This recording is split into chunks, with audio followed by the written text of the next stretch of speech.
kukovi i gluteusi mogu biti izvor tvog išijasa. Znači, ako su ti kukovi nefleksibilni i ne možeš raditi ovako rolanje sa zdjelicom, ne možeš kružiti sa zdjelicom, sve te nešto sjeće, boli, ne možeš, na primjer, evo, čučnuti, okreneš se prema zidu, to ti je najbolji test. Okreneš se licem prema zidu, raskoračni stav, stopala ovako ravno, probaš čučnuti. Ako ovo je tvoj maksimalni opseg pokreta, to je znak da sav pokret ti radiš inače iz kukova. Znači da ti ako hoćeš sada napraviti čučanj, tvoj čučanj će vjerojatno izgledati ovako.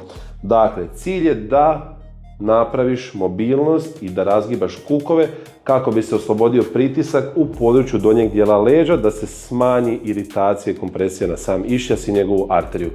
A gluteusi kao problem, zato što su neaktivni, često je to pokret kuka prema nazad, koji uključuje te glutealne mišiće. Ako su oni slabi, a oni ti trebaju kada sjediš, kada ustaješ sa stolice, kada hodaš i kada stojiš.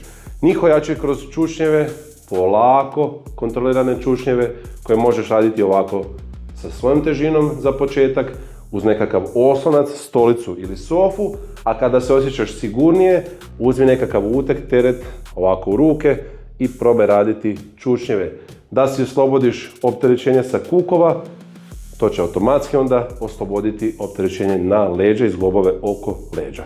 Na taj način ćeš poboljšati protok svih tekućina u području gluteusa i leđa gdje prolazi taj živac sa svojim ograncima.